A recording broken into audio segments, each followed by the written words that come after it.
అందరికీ నమస్తే, నేను మీ Pavan. Welcome to our channel.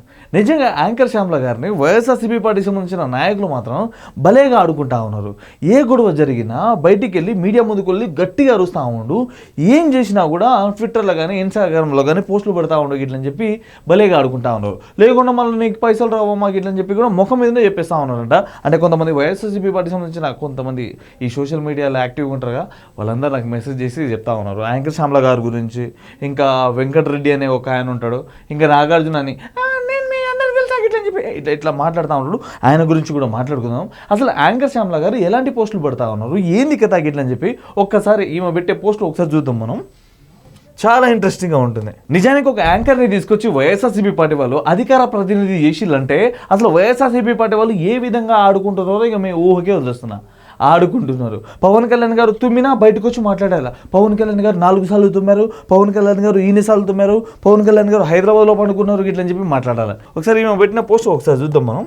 పొద్దున లేస్తే వీళ్ళకి పోస్టులు పెట్టడము, వీటికి కూడా పైసలు ఉంటాయండి. చాలా మందికి తెలియదు. వీళ్ళు ఒక్కసారి పార్టీలోకి జాయిన్ అయ్యాక ఇగో నాకు ఇంతమంది ఫాలోవర్స్ ఉన్నారు, నాకు ఇంతమంది సబ్స్క్రైబర్స్ ఉన్నారు, ఇగో ఇన్ని పోస్టులు పెట్టాలి, నేను ఇళ్ళ గురించి మాట్లాడతా, వాళ్ళ గురించి మాట్లాడతా ఇట్లని చెప్పి మాట్లాడడమే పనిగా పెట్టుకుని స్టార్ట్ చేసుకుంటారు వీళ్ళు వర్క్ అని. ఒకసారి మీరు అందరూ అబ్జర్వ్ చేయండి. 2019 ఎలక్షన్లో జగన్మోహన్ రెడ్డి గారు అన్నిగా కష్టాలు పడ్డప్పుడు, అంటే జగన్మోహన్ రెడ్డి గారు చిన్న ఆయనని ఎవరో చంపేశారు, జగన్మోహన్ రెడ్డి గారిని కత్తితో అప్పుడే కదా కత్తితో ఎవరో ఓటు చేసిళ్ళు, ఇంకా వాళ్ళ వైఎస్ఆర్సీపీ పార్టీ వాళ్ళనే చాలా మందికి చాలా చాలా విధాలుగా జరిగినాయి. అప్పుడు ఏ రోజైనా ఈ యాంకర్ శ్యామ్ల ఏ రోజైనా కనిపించిందా? ఒక్కసారి కూడా కనిపించాలా? కానీ ఈమె పెట్టే పోస్టులు మాత్రం బాబోయ్ మామూలు ఉండదండి, మామూలు ఉండదు.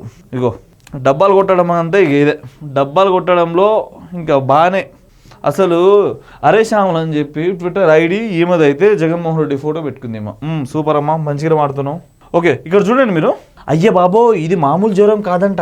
విశాఖ ఉక్కుని మెడికల్ కాలేజీలను పూర్తిగా అమ్మేసే వరకు రైతులు, ఆటో కార్మికులు, విద్యార్థులు, నిరుద్యోగులు, పిఠాపురంలోని మత్స్యకారులు, చిరు అభిమానులు శాంతించే వరకు ఆయనకి జ్వరం తగ్గదంట. Get well soon PPP Pawan Kalyan గారికి ఇట్లని చెప్పి ఒక పోస్ట్ పెట్టడం జరిగింది. అది నేను ముందే చెప్పేస్తున్నాను, పవన్ కళ్యాణ్ గారు తుమ్మినా కూడా ఇట్లా పోస్ట్ పెట్టడం ఏమో కామన్. అంతే, పవన్ కళ్యాణ్ గారినే పర్సనల్గా టార్గెట్ తీసుకుంది. ఓకే, ఆర్కే శ్యామ్ల గారు మళ్ళీ ఇంకో పోస్ట్ చూద్దాం. ఇది ఇక్కడ మీరు మళ్ళీ చూడండి. చంద్రన్న స్కిల్ కేసులో అరెస్ట్ అయితే నడి రోడ్డు మీద పడుకున్నారు. ఇప్పుడు సొంతాన్న చిరంజీవి గారిని అసెంబ్లీ సాక్షిగా బాలయ్య గారు విమర్శిస్తే జ్వరం అని హాస్పిటల్లో పడుకున్నారు పాపం పీపీపీ పవన్ కళ్యాణ్ గారు. ఒక్కటి చెప్పాలి, ఇప్పుడు మీ అందరికి ఒక్క ఎగ్జాంపుల్ చెప్పాలి. జగన్మోహన్ రెడ్డి గారు అధికారం రాకముందు ప్రతి శుక్రవారము కోర్టుకి వెళ్ళి సైన్ పెట్టేసి రావాలా, అయ్యా నేను జగన్మోహన్ రెడ్డి గారిని నేను ఇవన్నీ కానీ కేసుల్లో ఇరుక్కొని ఉన్నాను, నేను ప్రతి ఫ్రైడేనే వచ్చి మీ కోర్టులో నేను సైన్ పెట్టాలి ఇట్లని చెప్పి ఒకటి ఉంటుంది. అయితే సంవత్సరానికి వచ్చేసరికి 54 రోజులు ప్రతి శుక్రవారం అన్నా ఒకటి అబ్జర్వ్ చేయి. సంవత్సరానికి వచ్చేసరికి 54 శుక్రవారములు ఉంటాయి. అట్లా ఇప్పటి వరకు జగన్మోహన్ రెడ్డి గారు ఎన్ని శుక్రవారాలు మొత్తం కోర్టులకు తిరిగి వేస్ట్ చేసుకుంటాం మీరు చెప్పండి. జగన్మోహన్ రెడ్డి గారు అధికారంలోకి వచ్చినాక కూడా ప్రతి శుక్రవారం వెళ్ళి కోర్టులో సైన్ పెట్టాలి. అయితే అదే శుక్రవారం రోజున ఆ కోర్టులోకి చెప్పేస్తాడు, నేను ఈ రోజు ఈ పథకం ఇస్తున్నా, ఆ రోజు ఆ పథకం ఇస్తున్నా, ఈ శుక్రవారం నేను ఈ మీటింగ్ పెడుతున్నా ఇట్లా అని చెప్పి చెప్తా ఉంటాడు. మీరందరూ ఒకటి అబ్జర్వ్ చేయండి, జగన్మోహన్ రెడ్డి గారు పెట్టిన ప్రతి పథకం కూడా ఫ్రైడేనే వస్తుంది, శుక్రవారం రోజే వస్తుంది. ఎందుకంటే ఆ రోజు కోర్టుకి వెళ్ళకుండా దాక్కోవాలంటే ఇట్లాంటి పనులు చేయాలి. ఇప్పుడు ఇంకో వ్యక్తి ఏమని ట్వీట్ చేసిండో మీ అందరికి చూపిస్తాను. ఈ వ్యక్తి అయితే నాకు చాలా పర్సనల్. రీసెంట్గా నేను టీవీ పెట్టుకుని అన్నం తింటా ఉంటే ఒక వాయిస్ వచ్చింది. అరే అమ్మాయి వాయిస్ అని చెప్పి నేను ఊరుకుంటూ వచ్చిన. చూస్తే ఈ నాగార్జున యాదవ్ వైఎస్ఆర్సీపీ పార్టీలో ఒక ఆయన ఉంటాడు, నేను మీ అందరికి తెలుసు పవన్ కళ్యాణ్ చేసిండు ఇట్లా చెప్పి మాట్లాడుతూ ఉంటాడు. ఆ వ్యక్తి ఈయన చూస్తాను ఏమో నాకు అసలు భయం వేసింది, అమ్మాయా అబ్బాయారా బాబు గిట్ల అని చెప్పి ఈయన కూడా పవన్ కళ్యాణ్ గారి మీద పోస్టులు పెడతా ఉంటాడు. అంటే వీళ్ళందరూ పర్సనల్గా పైసలు తీసుకునే బ్యాచ్లే, అది పక్కన పెట్టండి. ఓకే, ఇక్కడ మీరు చూడండి, 16 నెలల్లో పవన్ కళ్యాణ్ గారికి ఎన్నిసార్లు జ్వరం వచ్చింది. ప్రతి 2 నెలలకు ఒకసారి పవన్ కళ్యాణ్ గారికి జ్వరం రావడం చూస్తుంటే కొంచెం వింతగా, చాలా ఆందోళనగా ఉంది. అబ్బో నీ ఆందోళన తగలయ్యా, చాలా బాగుందయ్యా, నువ్వు పవన్ కళ్యాణ్ గారి మీద చూపిస్తున్న ప్రేమ నాకు చాలా బాగా నచ్చింది. కానీ పవన్ కళ్యాణ్ గారు డోలో 650 టాబ్లెట్ వేసుకుంటే ఆ జ్వరం అనేది తగ్గిపోతుంది. మరి నీ గొంతుకి ఏం చేస్తే తగ్గిపోతుంది? అసలు నువ్వు మాట్లాడుతుంటే అమ్మాయి అనుకోవాలో అబ్బాయి అనుకోవాలో లేకుంటే అటు ఇటు కానోడివి అనుకోవాలో ఇట్లా అని చెప్పి కూడా అర్థమవుతుంది. పవన్ కళ్యాణ్ గారి జ్వరం తగ్గాలంటే డోలో 650 టాబ్లెట్ వేసుకుంటే ఒక్క రోజులో తగ్గిపోతుంది. మళ్ళీ నీ గొంతు మంచి చేయాలంటే ఏమవుతుంది? నువ్వు మాట్లాడుతుంటే ఏం అర్థం కాకపోతుంది. నువ్వు పవన్ కళ్యాణ్ గారిని పర్సనల్ అటాక్ చేస్తా ఉన్నావు. ఓకే, నీకంటే ఘోరంగా నేను పర్సనల్ అటాక్ చేస్తాను. సరే చూసుకుందామా? పవన్ కళ్యాణ్ గారి మీద నువ్వు మాట్లాడు, నేను జగన్మోహన్ రెడ్డి గారి మీద మాట్లాడాను, నీ మీదనే మాట్లాడతాను. ఎందుకంటే నీవంటే నాకు చాలా ఇష్టం కాబట్టి, నువ్వు మాట్లాడేది మొత్తం గట్లనే ఉంటుంది కాబట్టి. నేను చూడండి, ఇప్పుడు అమ్మ నేను కొంచెం సేపు మాట్లాడనీకే గలీజ్గా ఉంది. నువ్వు అట్లా మాట్లాడుతున్నావు కూడా సిగ్గు లేకుండా బయటకు వచ్చి ఎట్లా మాట్లాడుతున్నావు నువ్వు చెప్పు. పవన్ కళ్యాణ్ గారి మీద మాట్లాడుతావు, నారా లోకేష్ గారి మీద మాట్లాడతావు, చంద్రబాబు నాయుడు గారి మీద మాట్లాడతావు. అరే ఏం చేసిండ్రా మీ జగన్మోహన్ రెడ్డి, ఏం చేసిండు చెప్పు. సరిగ్గా నువ్వు మొగోడు తిరగలేక మాట్లాడు ఒక్కసారి. మొగోడు తిరగ ఇవి నా వాయిస్ ఎట్లుంది అట్లా మాట్లాడు. అట్లా మాట్లాడడానికి చేత కాదు, ఇట్లా మాట్లాడని చెప్పావు. అమ్మ సోదిగాడు. ఇక్కడ చూడండి, పరిపాలన వదిలేసి ప్రతిసారి జ్వరం సాకుతూ ఉండటంలో ఆంతర్యం ఏంటో ఇట్లని చెప్పి ఈ ట్వీట్ పెట్టిండు. సరే ఈ ట్వీట్ కూడా మనోడికి కూడా గట్టిగానే పైసలు వస్తాయి, అన్నీ వదిలేయండి. అరే అమ్మాయి వాయిస్ పెట్టుకొని నువ్వు బయట సోషల్ మీడియాలో మాట్లాడుతున్నావు అంటే జగన్మోహన్ రెడ్డి గారు నీకు ఎంతగానో పైసలు ఇస్తున్నారో నాకు అర్థమవుతలే.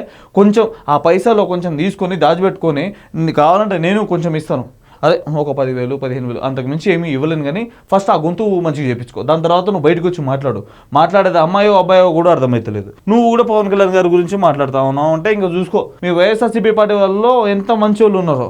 ఒకసారి మీ జగన్మోహన్ రెడ్డి గారు పెట్టే పోస్ట్ ఒకసారి చూద్దామా? ఒక్కసారి జగన్మోహన్ రెడ్డి గారు పెట్టే పోస్ట్ ఒకసారి చూద్దాం. ఈయన కూడా పవన్ కళ్యాణ్ గారి గురించే పడతా ఉంటాడులే. ఒకసారి ఈయన పెట్టే పోస్ట్ ఒకసారి చూద్దాం మనం అందరం. అబ్బో క్రికెట్ గురించి పెట్టిండయ్యా, ఇండియా గురించి. రీసెంట్గా పాకిస్తాన్ ఇండియా మ్యాచ్ జరిగింది కదా, అందులో ఈ జగన్మోహన్ రెడ్డి కానీ లేకుంటే ఆర్కే రోజా గారు కానీ ఆల్ ది బెస్ట్ టీమ్ ఇండియాకి ఇట్లని చెప్పి అనుంటే మ్యాక్సిమం రాసిస్తా నేను, ఆ కప్పు మనకు రాకపోతుండే. అవును నిజంగా ఆ కప్పే రాలేదులే, పక్కన పెట్టేయండి. పాపం వీళ్ళు ఫస్ట్ విజయకపోవడం వల్లనే అనుకుంటా మనం గెలిచేసినాము. ఓకే బో అసలు కాదు ఈ పోస్ట్ పెట్టింది కానీ జగన్మోహన్ రెడ్డి గారికి ఈయన పేరు కూడా సరిగ్గా గుర్తుండకపోవచ్చు. భగత్ సింగ్ గారి పేరు సరిగ్గా చెప్తున్నా అసలు గుర్తుండకపోవచ్చు. ఆయనకి ఏం తెలుసు అండి, వీళ్ళందరూ పేరు పెడతా ఉంటారు, మంచి మంచి పోస్టులు పెడతా ఉంటారు. అప్పుడప్పుడు వాళ్ళ జగన్మోహన్ రెడ్డి గారు నాన్నగారు అప్పుడప్పుడు గుర్తుకొస్తారు జగన్మోహన్ రెడ్డి గారికి. మా నాన్నగారే చాలా మంచి పాలన చేసిండు. సరే మీ నాన్నగారు మంచి పాలన చేసిండు ఇట్లని చెప్పి అనుకుందాం, కానీ మరి మీరు చేసిన తప్పుడు పాలన అన్నింటినీ కూడా పుడుచుకుంటూ వచ్చిండు మీ నాన్నగారు. సో వాటి గురించి ఈ వైఎస్ఆర్సీపీ పార్టీకి సంబంధించిన వాళ్ళు ఎవరు మాట్లాడరు. ఈ శ్యామల వస్తుంది, ఈ శ్యామల వచ్చి మీ గురించి మాట్లాడుతుంది. ఈ శ్యామల ఈమె కూడా మాట్లాడే ఆమె మీ గురించి.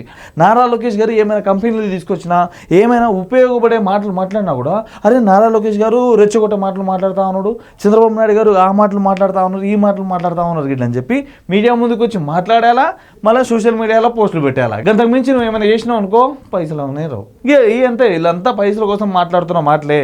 గతంలో వైఎస్ఆర్సీపీ పార్టీ అధికారులు ఉన్నప్పుడు ఈ అరే శ్యామల యాంకర్ శ్యామల గారు ఆడున్నారు.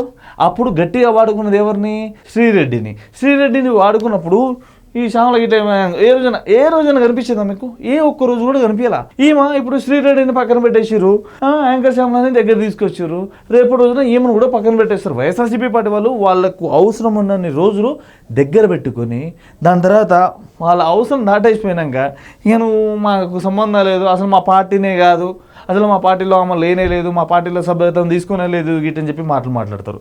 ఇంకా నెక్స్ట్ మంత్ నుంచి నేను మొత్తం గ్రౌండ్ లెవెల్ రిపోర్ట్లు తీసుకుంటా, దాని తర్వాత ఒక్కొక్కరిని ఏ విధంగా మాట్లాడాలో ఆ విధంగానే మాట్లాడతాను. ఇప్పటివరకు నేను ఏ ఒక్కరిని తప్పుగా మాట్లాడను. కానీ ఈ యాంకర్ శ్యామలని వైఎస్ఆర్సీపీ పార్టీకి సంబంధించిన నాయకులు మాత్రం కొంచెం ఆడుకోవడం తగ్గించండి. పాపం ఏమైనా చేస్తుంది ఒక్కతే, బయటికి వెళ్ళి మాట్లాడాలా, పోస్టులు పెట్టాలా, ఆడికి వెళ్ళాలా, ఈడికి వెళ్ళాలా, పవన్ కళ్యాణ్ గారి మీద తప్పుడు పోస్టులు పెట్టాలా, నారా లోకేష్ గారి గురించి తప్పుడు పోస్టులు పెట్టాలా, చంద్రబాబు నాయుడు గారి గురించి మాట్లాడాలా. ఎన్నికైనా చేస్తారు చెప్పండి. పాపం ఆ శ్రీరెడ్డిని తీసుకురండి, ఆ ఒక్క దగ్గర కూర్చొని వీళ్ళకి అందరికి మాట్లాడుకుంటా ఉంటుంది. అయ్యేమోకంటే ఆమె బెటర్ ఏమో కదన్నా, కొంచెం ఎంటర్టైన్మెంట్ కూడా మాట్లాడుతుండే. పాపం ఎంటర్టైన్మెంట్ లేదు, ఏం లేదు, పవన్ కళ్యాణ్ గారి మీద లోకేష్ గారి మీద ఏడుచుకుంటా ఉంది. సరే ఏదేమైనా సరే కొంచెం పైసలు అయితే గట్టిగానే సంపాదిస్తుంది. ఆ పైసలు అనేది కొంచెం దాచిపెట్టుకో. ఎందుకంటే వైఎస్ఆర్సీపీ పార్టీ మళ్ళీ అధికారంలోకి వచ్చిందనుకో నిన్ను దేకను కూడా దేకరు. సీరియస్గా చెప్తున్నా, దేకను కూడా దేకరు. ఎందుకంటే గతంలో మనం చూసుకున్నాము శ్రీరెడ్డిని అసలు పట్టించుకోవట్లా, నిన్ను కూడా పట్టించుకోరు. కొంచెం ఆడుకున్న రోజులు మంచిగానే ఆడుకుంటారు వైఎస్ఆర్సీపీ పార్టీ వాళ్ళందరూ. కొంచెం పైసలు అనేది దాచిపెట్టుకుని సపోర్ట్ చేయకుండా ఒక దగ్గర పెట్టుకుని మళ్ళీ నువ్వు యాంకరింగ్ ఏదో చేసుకుంటే చాలా బాగుంటుంది. అప్పటికి నువ్వు పవన్ కళ్యాణ్ గారిని తిడతా మళ్ళీ వచ్చినావు అనుకో, నువ్వు ఏడ కనిపించినా పెద్ద ముచ్చట్లే ఉంటాయి. సో ఇదండి ఈ వీడియో గిట్ట మీకు ఎట్లా అనిపించిందో కిందకి వచ్చి కామెంట్ చేయండి. సబ్స్క్రైబ్ చేయడం మాత్రం అస్సలు మర్చిపోకండి. Thank you.